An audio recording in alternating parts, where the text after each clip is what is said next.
Mehr urug'i. Rivoyat. Qadim zamonda bir badavlat odam bo'lgan ekan. U bir kuni tush ko'ribdi. Tushida bozorda yurgan emish. Bir do'konning ichiga kiribdi. Sotuvchi chol unga peshvoz chiqib, nima kerakligini so'rabdi. Haligi odam: "Men boy badavlat odamman. Hech narsaga hojatim yo'q. Shunchaki aylanib yuribman", deb javob beribdi. Sotuvchi esa: "Ey o'g'lim, bu dunyoda hamma narsasi bor odam bo'lmaydi. Hatto badavlat odamlarga ham nimadir yetishmaydi", debdi. Haligi odam o'ylab turib: "To'g'ri aytasiz, otaxon. Lekin menga kerak narsalar bozorda sotilmaydi-da. Men ularning narxini ham bilmayman", debdi. "U narsalar nima ekan? Balki mening do'konimda bordir", so'rabdi sotuvchi chol. "Otaxon, ular do'stlik, muhabbat va oqibat", debdi haligi odam. Shunda sotuvchi chol: "O'g'lim, bu narsalar juda arzon, lekin shunga qaramasdan o'ta kamyobdir.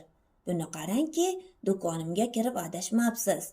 Bizda shu narsalar bor, sizga berishim mumkin", debdi. "Rostdanmi?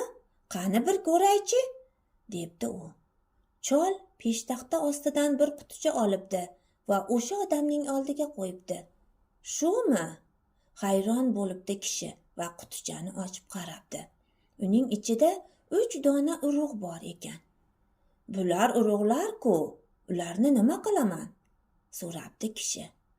"Ha, bular mehr-oqibat va muhabbat urug'lari.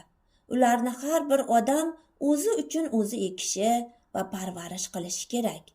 Axir siz do'st, yor va qarindoshlar birovniki emas, o'zingizniki bo'lishini xohlaysiz-ku, to'g'rimi?" deb so'rabdi chol. "To'g'ri, lekin men ularni qayerga ekishni va qanday parvarish qilishni bilmayman-ku", debdi haligi kishi. "Gap shundaki, siz ularni yerga ekmaysiz. Bir qultum suv bilan yutib yuborasiz. Qanday parvarish qilishni esa qalbingiz o'rgatadi. Faqat siz unga quloq solsangiz bo'ldi. Ishni orqaga surmay, hozirdan boshlayvering", deb chol piyolada suv uzatibdi. Haligi odam suv bilan urug'larni yutib yuboribdi va shu payt cho'chib uyg'onib ketibdi. Ko'rgan tushi haqida o'ylay boshlabdi. O'sha on birdan ko'ziga keksa onasi ko'ringanday bo'libdi. Uni anchadan beri ziyorat qilmaganini eslab, shu bugunoq borishga jazm qilib o'rnidan turibdi. Tarbiya kitobidan.